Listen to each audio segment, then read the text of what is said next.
Alright, good afternoon. It is Friday, May 12th, the weekend before Mother's Day 2017. Hopefully you can hear me. It's quite windy. I am at 7,000 feet elevation right now. I am in Canyonlands National Park, and I am in the Needles District. I did a trip about a month ago into Island in the Sky. What's unique in this area is it's about another 90-minute drive for me.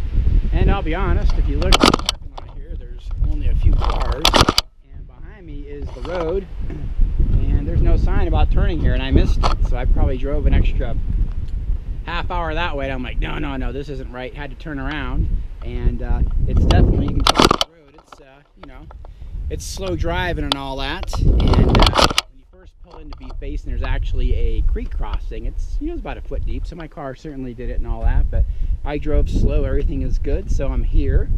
But a little embarrassing. Again, I was a good half hour that way, and it kind of hit me. I said, there's no way this is right, but there's not a lot of signs out here, and you know, you're all excited to get somewhere. You go and do it. So I am doing Salt Creek. This is the upper portion of it. I've been coming out here the past 4 years doing 2 trips. So I have done all of Island of the Sky now, all of the Needles except this part here.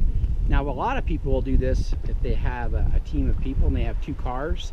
You can do the Salt Creek drainage. It's like 25 miles if you visit a couple of the sites. So good 3-day trip.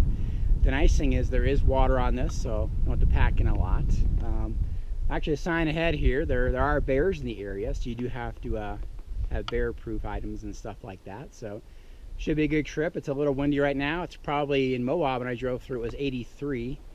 Pulling in here, it was only 70, so the temp is nice. So the agenda today is not too far, but the nice thing with this part of the park is a lot of historical things to see. So I'm going to go ahead and get started. And again, I've never been to this portion of the park before, so it should be neat for me. I'll just give you a quick look at the sign here, and then I'll check in once I get going. Again, as you can see, they're Salt Creek Canyonlands, and there's information on it. So I'll check in once I get down. I think it's about 1,000-foot descent. So I'm about halfway down, making good time. It's amazing once you get down in the open, it gets hot again and all that. So it's probably low 80s now, so I'm probably halfway down, about 20 minutes into my hike. Came from literally the top of that hill over there. And if you look behind me, I'm still dropping down, but this is kind of a plateau area right there. So today's hike I think is less than 5 miles, but I do get to see Kirk's cabin, so looking forward to that. So I think, as I said earlier, there's a lot of historical markers, pictographs, cabin from settlements, you know, 800 to 1,000 years ago. If you go online, you can get really good details about them. I'm no historian about them, I just read about them. So it's one of the nice things about this hike is that it makes it interesting from that perspective, that you're going to be seeing things, and people used to live here 800 to 1,000 years ago, you know, living off the land as it is. So I will probably check in once I get to Kirk's cabin. Alright, I am definitely down both off benches, and it now feels like I'm in the Needles, and I look at the rocks around me, still pretty wide open right here. This is probably Salt Creek right here. As you can see, there's no water in it, but that will change. About 45 minutes into the hike, so feeling good, taking good time. Trail so far easy to see. Supposedly at some point it can get marshy or muddy. I'm still kind of looking for that area. And here we go, first sign ahead. So when you're going along, you're just looking at the clearings right here. Sometimes they're really easy to spot, and other times not so much. So here is the Salt Creek Trail, and blues are out and about. So I'm about an hour into my hike now. It's pretty thick in here. I remember reading trip reports about that could be overground and thick at times, and it's easy to navigate in though. So, but weeds and all that are taller than me, so I could see how bears or whatever could hide in this stuff, and you wouldn't even know about it. But it looks like it's trying to open up here in a bit. Let's give you a look now. It should be opening up in a bit right here, but I gotta be a couple miles into the hike now, so I should be coming up to my first landmark here pretty soon. And since I drove a little bit longer today than I normally would, I'll be arriving later than normal, but set up camp, eat dinner, find my water, look around. As long as it doesn't rain out here, everything's gonna go great. So, alright, I'm now in the area that has been described as being marshy and sometimes even buggy. Not marshy yet, although I just started hiking in it, but it's like a lot of bamboo leaves. So here's the first sign of water that I've seen. Wow. So here is water right in front of me right there. Wow. Alright. It's always a good sign. You know that's out there and round, but marker right there in the little pink. So definitely a well-blazed trail, but if you were to go off trail or whatever, you would be you could still go general directions of it, but not that bad at all.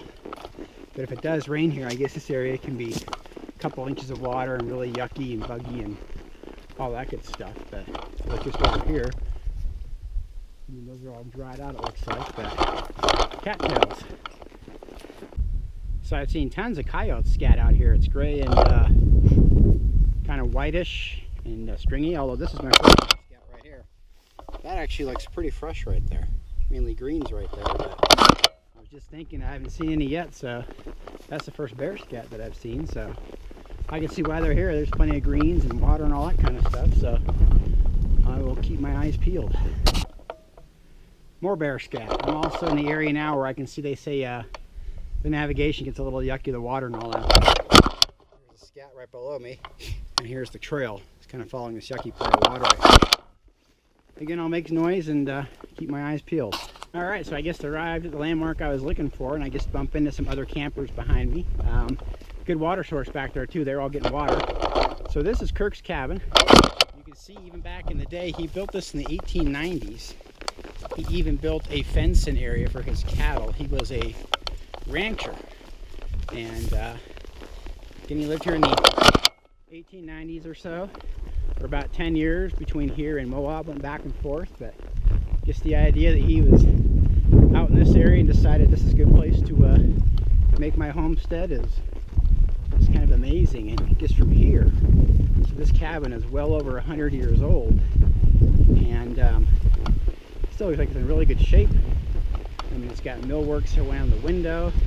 It's also got his wagon out here too. That still pieces of it.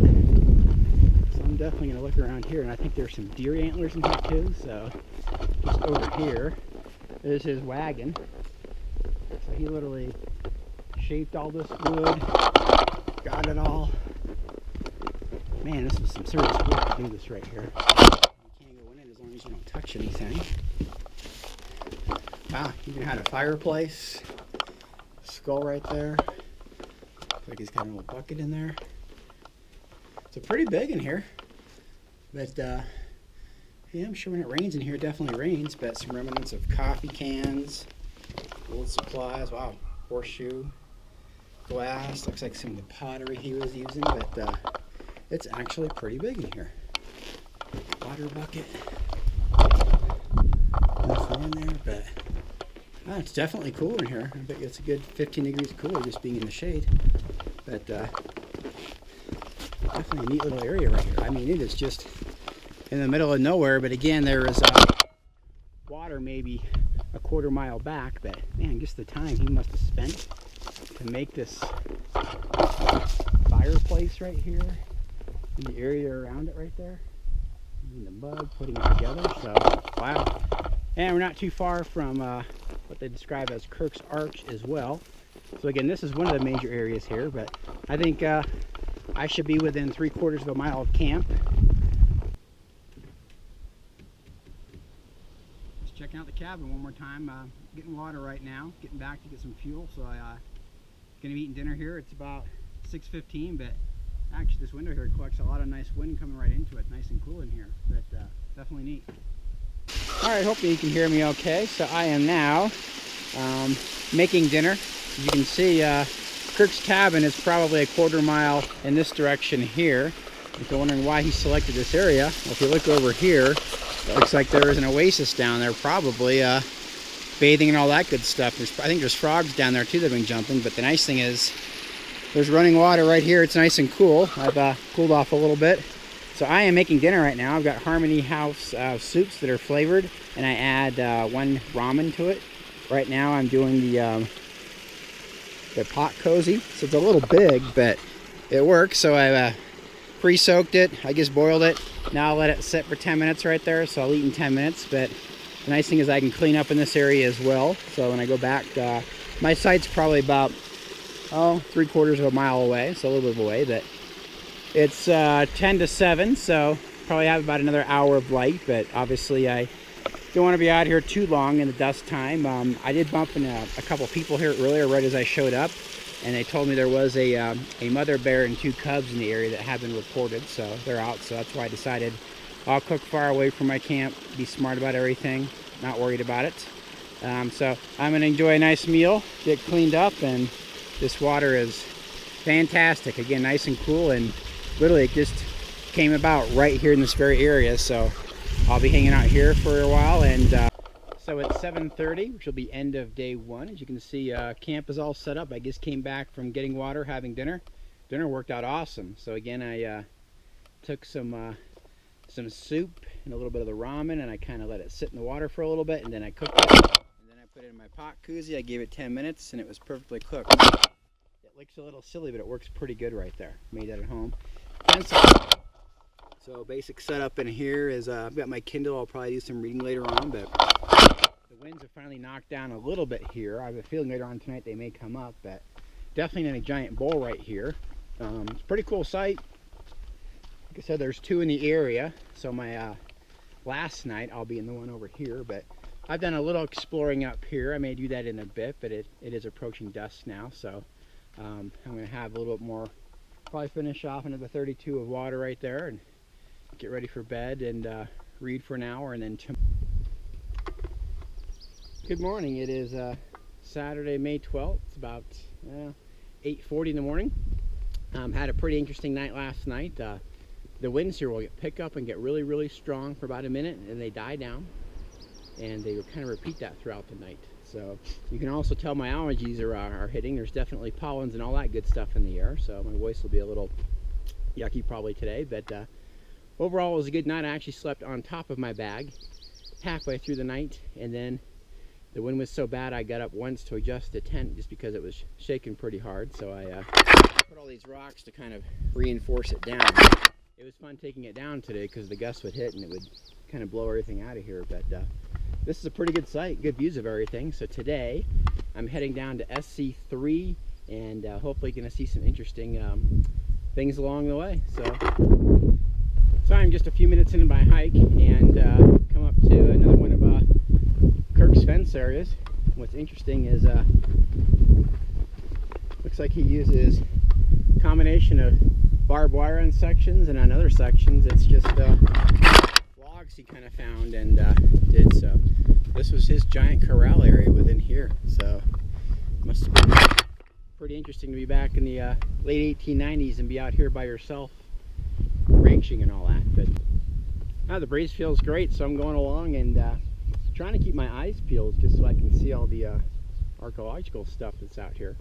One of the nice things about coming back this way is I'm sure I'll see stuff I missed, but I was just going along and GoPro may not pick it up. Way across there you can see a natural arch there. Kirk's Arch, Fisheye, I'm not sure. I have books with me. I read about it about 3 months ago, but I almost missed that. I saw the arch right there, so it's far away, but arch number 2. So there's not a ton of them out here on this trip, but that would be arch number 2. Again, I read about these quite a long time ago. I don't know the exact names of all this stuff, but I think there was Kirk's, Fisheye, a couple of them out there. But definitely a very open bowl area, and again, easy to follow trails. So I think once you're out of the marshy area back there, route is no problem at all on this. If it was the middle of summer, obviously there's no shade out here, so it would definitely be hot, but pretty easy to navigate. And if you needed shade, you could probably kind of hug the cliff rocks over here. So Alright, so I'm probably within a couple hundred yards of a giant diamond structure, which was one of the landmarks by the big pocket. So I still have Salt Creek on my left, but I should be approaching some ruins. It's like within a 15-minute walk off the main trail from here. So that's what I'm talking about. But again, the brush is so thick in here that it ruins your line of sight. But so that's my landmark right there, a big diamond rock that's partially down. I'm probably getting close to some things. So I'm about a 20-minute detour off the trail. Again, there's no signs out here, but if you look behind me, there are some dwellings up there. It looks like about 15 of them. And as you're looking at them from here, it's amazing that how the hell did they get up there? So I don't know if it was from protection for other tribes or what it was, but really interesting. So I'm going to try to get a little bit closer, because as you're looking at it, you're like, they scale it from over there. I have no idea how they did that right there. But pretty cool dwelling, so I'll see if I can get a closer look at them. More bushwhacking to go through if I can over here. So I am now at the base of the ruins, and I believe it was the Anasazi Indians. I may be mispronouncing it. But it's definitely worth exploring these side trails and areas. Something of interest is look at all this pottery here. So these are all pieces from these tribes, and look at just the markings of them. I mean, incredible.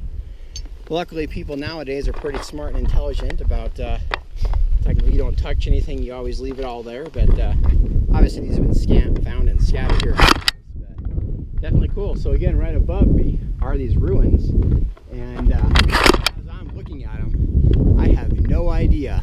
They must have had some type of primitive ladder or something, and I would assume it was from protection from other tribes or something, but how they got up there. But there's probably 15 to 20 little separate dwellings of where they would have had to carry the rock up there, set them up, use mud, or wow, you definitely get a sense of history when you're here right now. So I am now just right below the ruins, and right, looks like they were building one down here as well. So they're just taking rock, layering it up, adding mud, adding clay, whatever it was, but more pottery right here.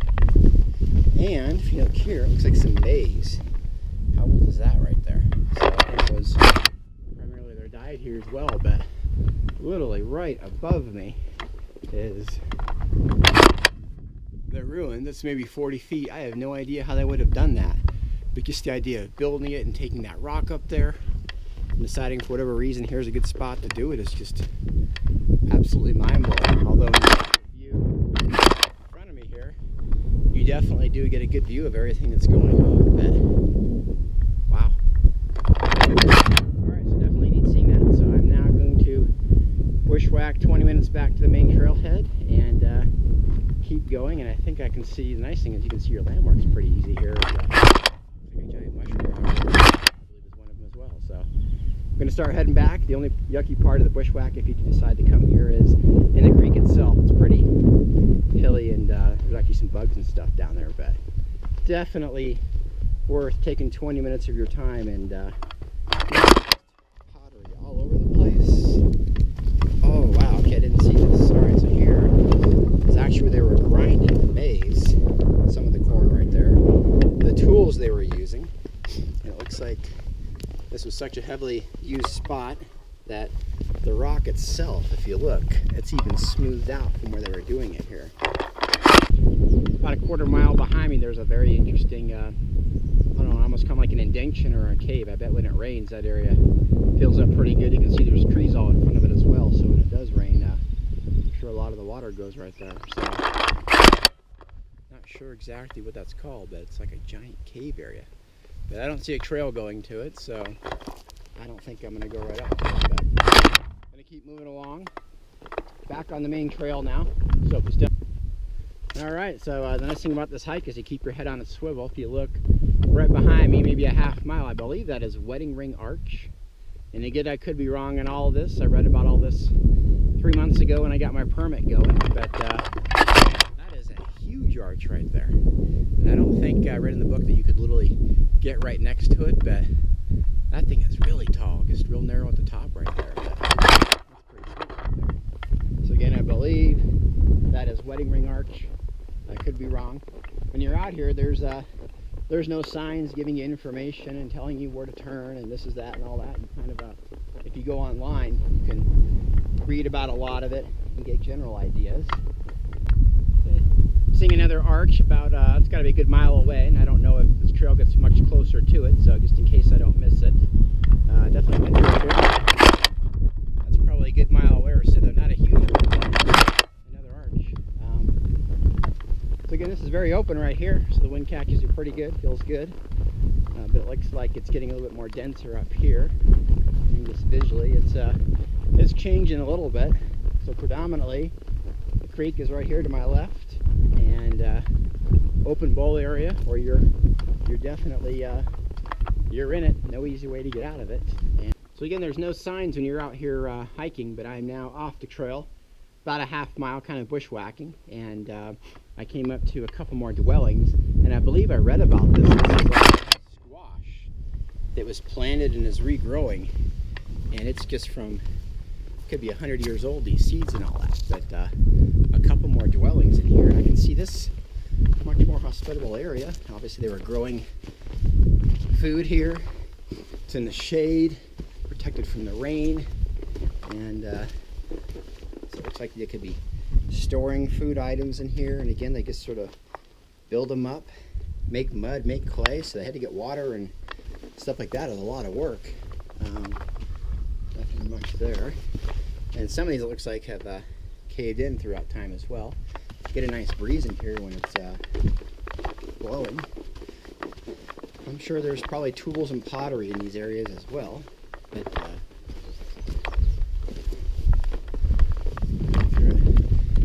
yeah, just amazing what is looks like more corn there as well. So yeah, I'm gonna keep hugging these walls and kind of exploring, looking at areas. So I'm literally, as I'm pointing the camera now, that's the direction of the trail.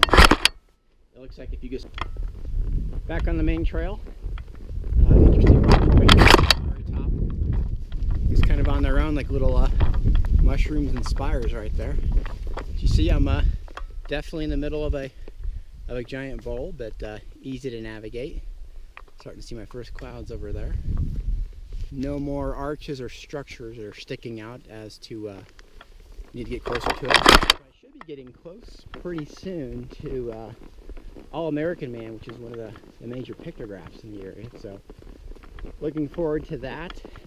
And then from there, my site's probably only, a mile and a half from that area. So the good thing is I can set my camp up today probably around lunchtime and start exploring without a pack and do some fast moving and just sort of check out all these routes and trails that I may have missed, but I don't.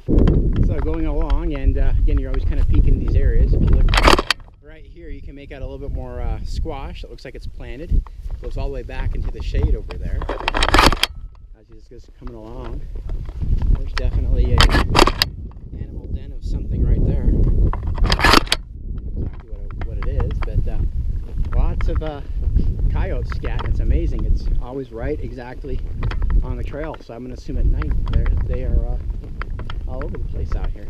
So the cactus are definitely very abundant out here. They're not flowering, they're not blooming, but they're all over the place. So again, I come to an area like this, it's worth just peeking in to see what we can see.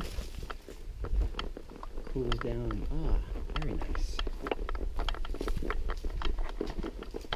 You can see bugs in here. I wonder how far back this goes. So definitely within a crack right here with just a little bit of light coming through. Not a lot there, not a lot there. Boy, if I didn't have a pack on, you could sneak pack through there, but not seeing any pictographs in here either, but it's got to be 15 degrees cooler in here. So I'm thinking back, then I would have preferred to stay in a nice shaded area like this.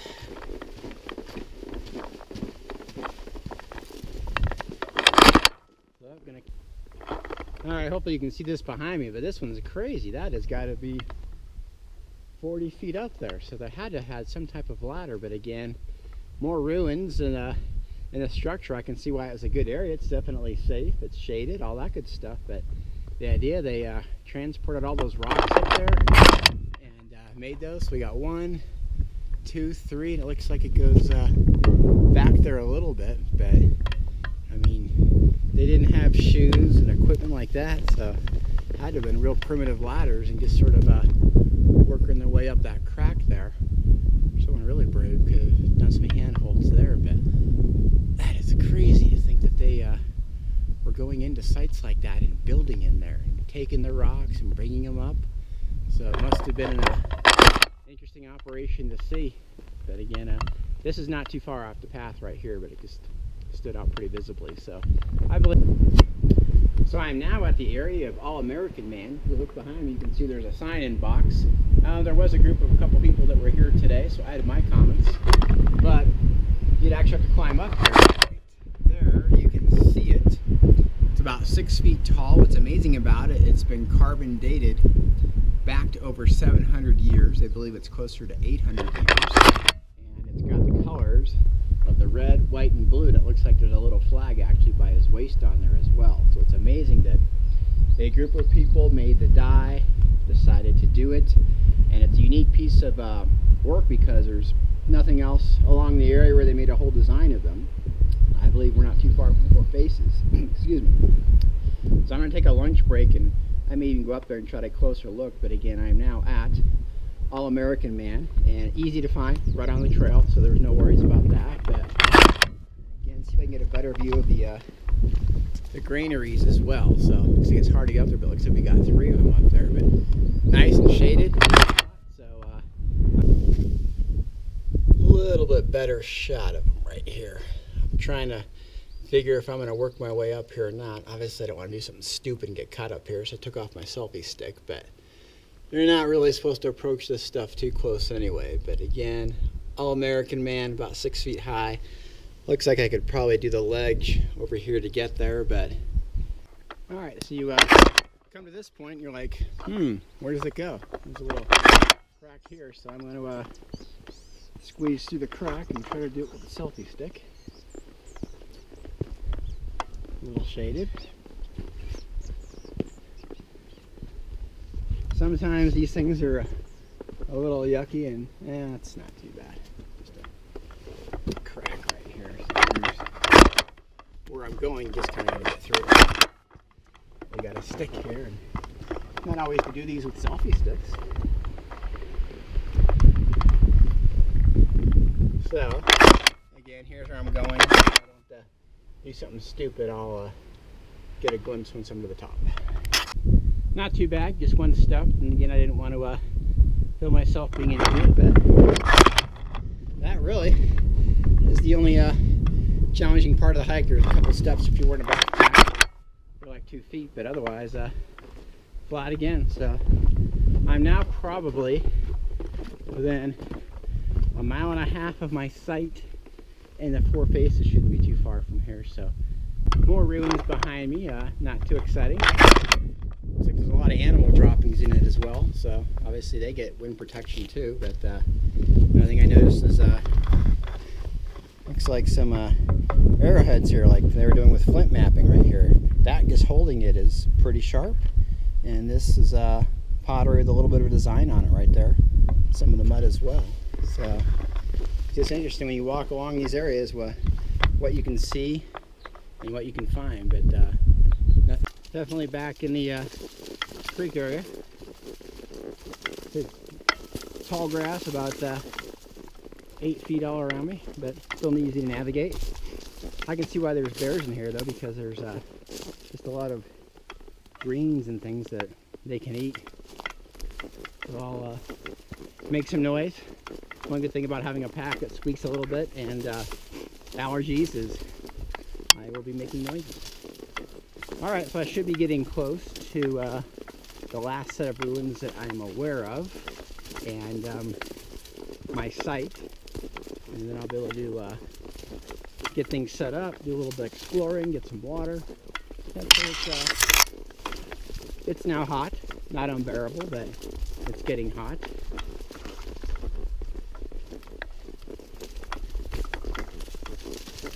Definitely an interesting trail though. I mean, I can see why the animals have no choice either. They gotta be out on this, but I think out in the day is they're all cover in the shade, and this place becomes alive at night. So I'm going to keep on pushing through. And say some of these turn areas right here, you're looking maybe 20 feet ahead of you. So, all right, so it may be hard to see from here, but right behind me are the Four Faces. So I believe this is the last site that I will see before reaching my site. So I'm going to take a closer look at this. So here's an example. I saw it. It was easy to see from the trail. There's no sign telling you about it, so go there and look at it. But there's also a few ruins right in front of it. And they're about in the best shape of any that I've seen. They look like real flat stone, really well put together right here. They're perfectly where you can balance things on it. So peeking one right here behind me here. So again, usually there's animal droppings and stuff in them, but again, really perfect shape right behind me right there. And then another one. So they're using mud, rock. Had to have taken quite a bit of time to put this together. I would assume there's a tomb of people here doing it. So inside of this is actually pretty big, pretty well shielded right here. So right above me, down here, are the Four Faces. So again, 700 to 800 years old. Probably stood up there on that ledge. Those have held up really good, and again, they're in the shade, so they're not getting a lot of sun. But and further up, looks like there's another ruin, a small little thing right here, and more pottery. So one interesting thing, I went to the one all the way up, and that is cattle dung. There's another one right there, but that is cattle dung. So I don't know if they were using that for a fire starter or what, but as far as the condition of the sites, these again, they go way back into the wall here. This is probably to block the wind coming in, but looks like they obviously started this one and stopped it. Bit fire building right there, probably for cattle dung. Nice flat shelves, so this is a pretty natural area to do it, but there's a lot of the rock just sitting right here. But definitely a neat area. I don't know if it's rained here, and there's wood that's grown. There's piles of wood that are around as well. Too, but all right, head back to my. Flowing water is always a good sound. Definitely a heavy green. Looks like some algae, but if you look directly behind me, again, this is why there's animals and stuff in the area. This may be my water source right here, and it looks good to me. Deep enough.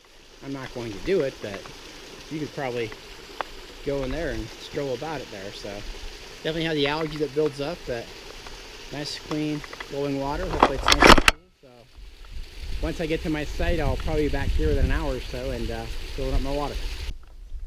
All right, hello, it's about 1:15 on day 2. I am at camp at sunup.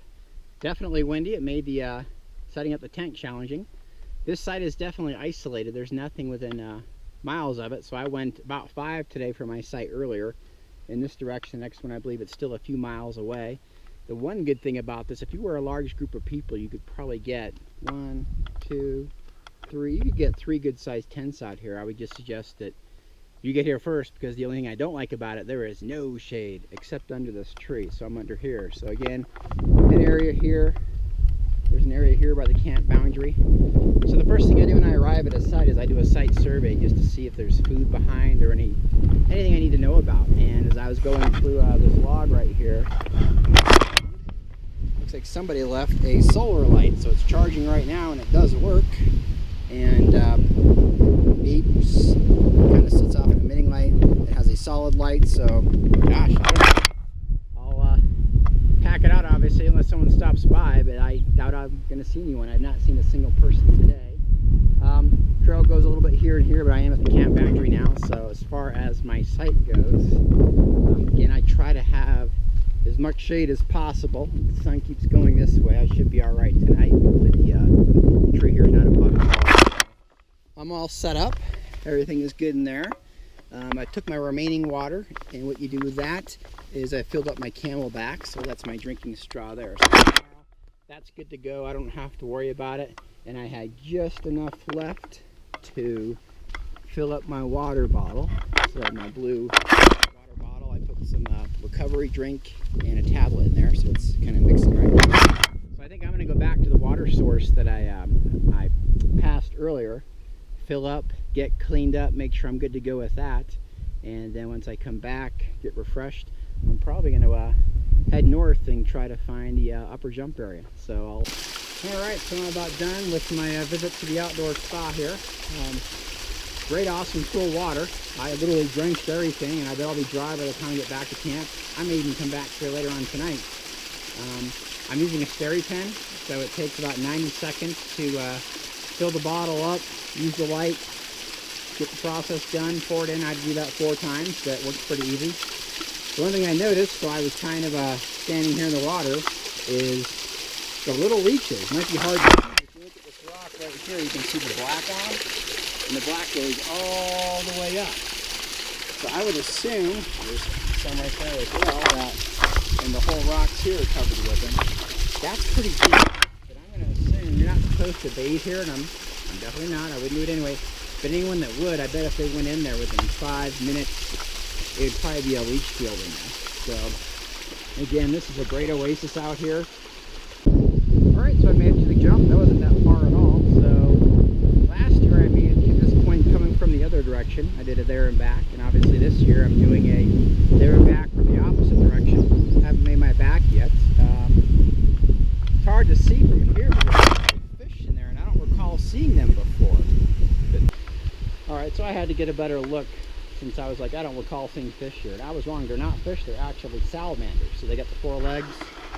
You might be able to, they have almost like horns coming out their side as well, but this pool is, there's got to be 30 to 50 in here, I would say, the whole thing. So there's the best one right there. So yeah, they have like appendages that come out of their heads, but they're salamanders. So again, jump area, nice fresh water again, and this area looks like it's probably about 2.5 feet deep here in this area.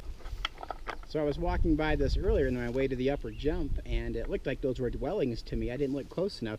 You can see pictographs up there. They're hard to pick up, but look, there's a big bee's nest up there too. White figures, but it looks like on the wall from there. It's got the red with the triangles.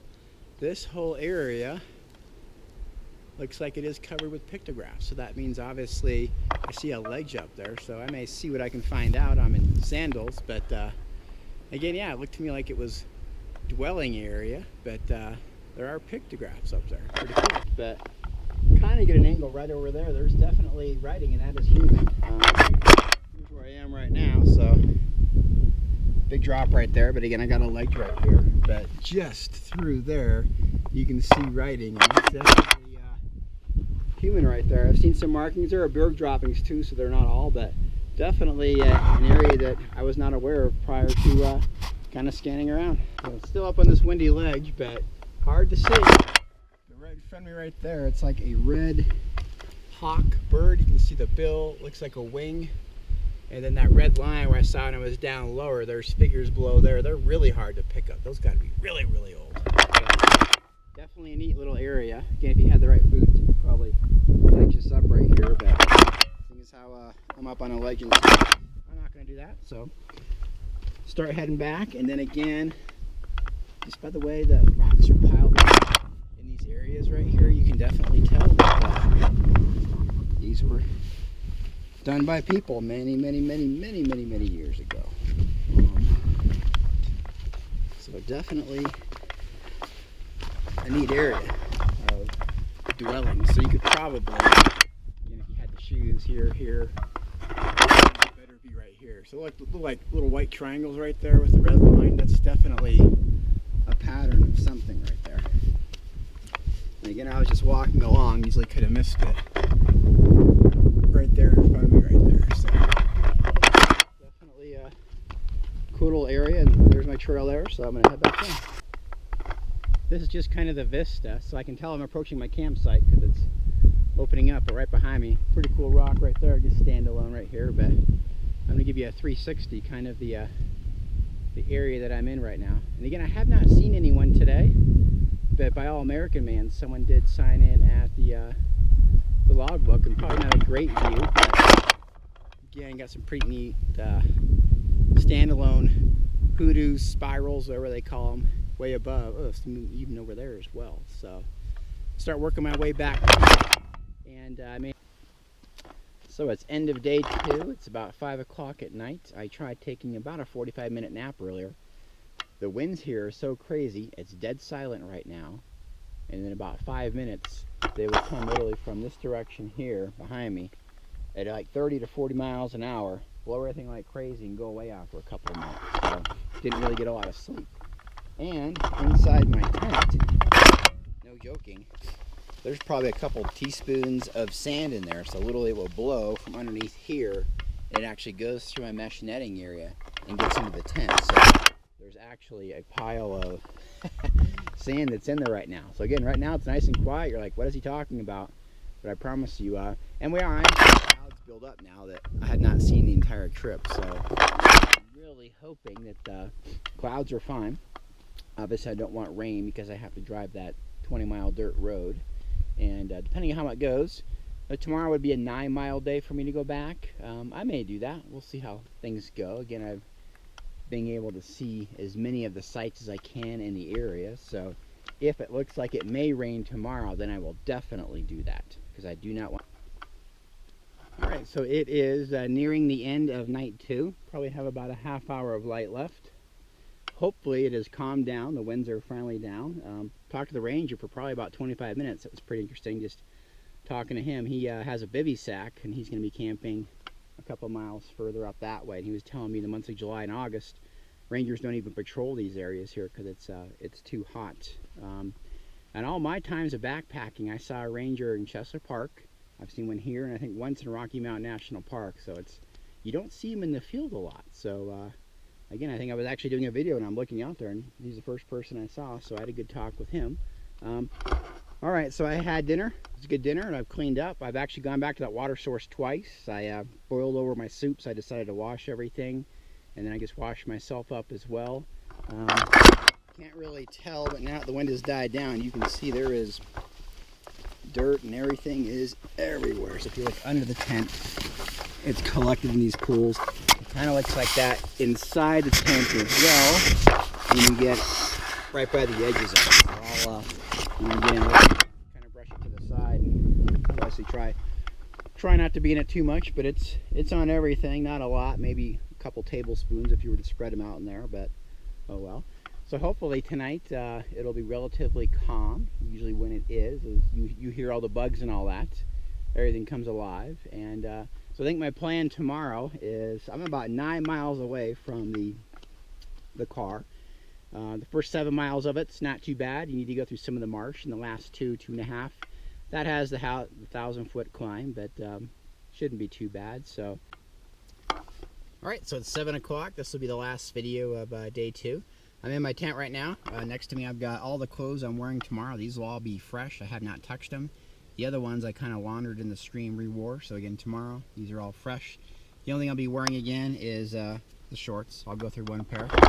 You might be able to see, here's an idea of some of the buildup of the dirt and sand in here. And again, this tent was sealed the entire time, but the wind was so strong, it would blow from underneath the edges here outside of it and actually go through this mesh. I did go ahead and close this. I had that vent open. That was the direction.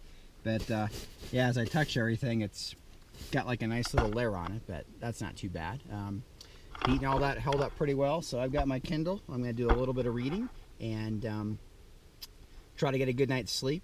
Sleeping, it's kind of hit or miss. You're awake for 5-10 minutes. You sleep for an hour. You kind of do that on and off. Again, if the tent ruffles a lot from the wind, it'll wake you up. So probably tomorrow I'm going to try to get an early start so that I can get out. If I do a 9-mile hike with it being uphill, realistically if I'm sightseeing along the way, a 4-hour would be a good time limit, and then from Denver that drive will be close to 6.5, stop, get gas, maybe get something to eat. So it'll definitely be a long day. The days. All right, good morning. It is Mother's Day 2017. I'm in Canyonlands National Park, Salt Creek. This is Salt Creek 3. Just spent the night here.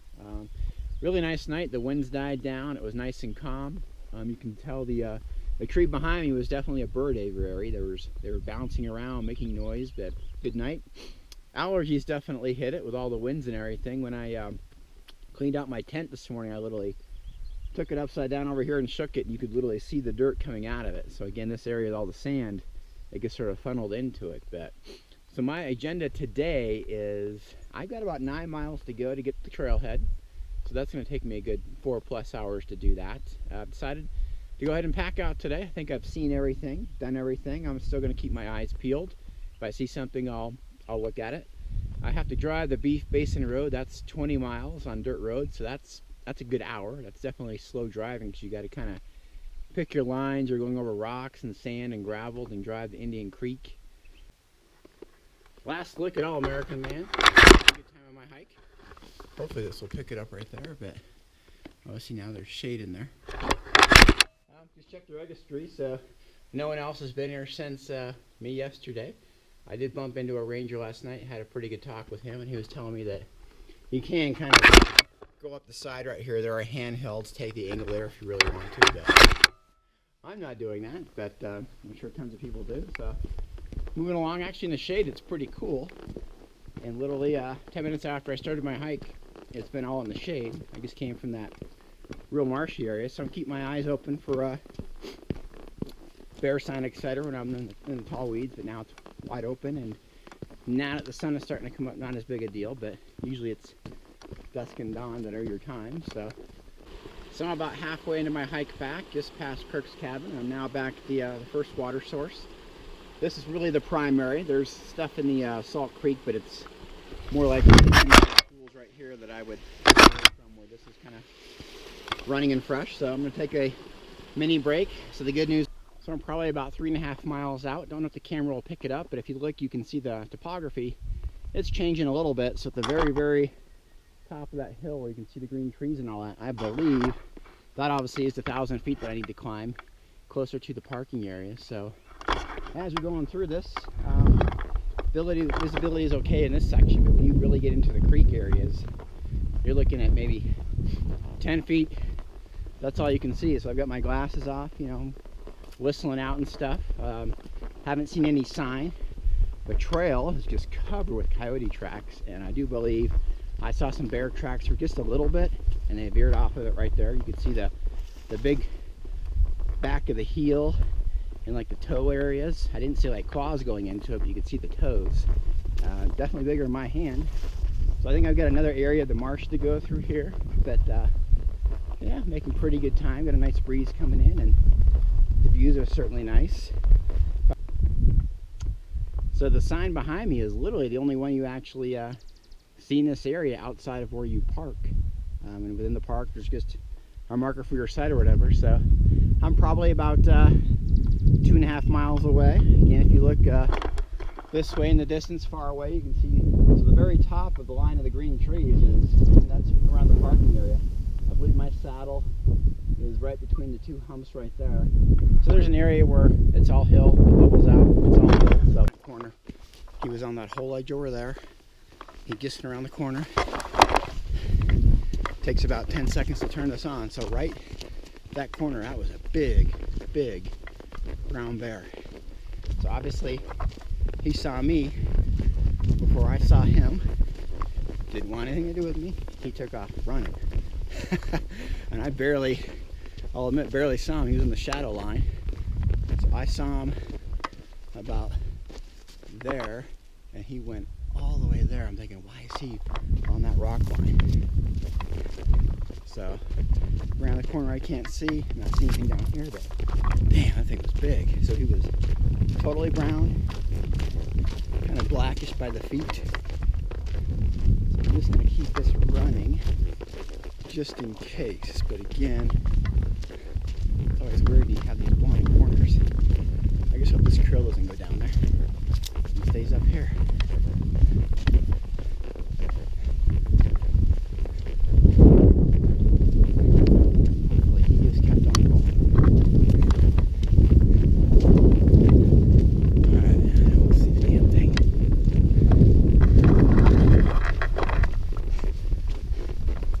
Just thinking I'm out of bear territory now.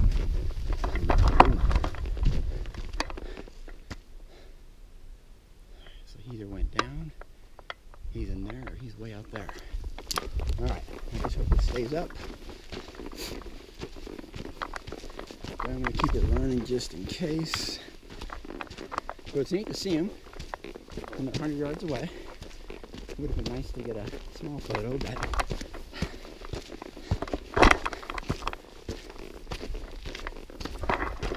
in theory I don't want to be going the same direction as him. Alright, so I was just going to say no animal life on this one. I haven't seen anything, and boom. So that's the corner. I don't know where he would have gone, but he took off pretty good. So I'm going to say he did not want anything to do with me. So. Alright, so it's about 10 minutes since the bear incident, and it does wrap around, so I'm now in the canyon.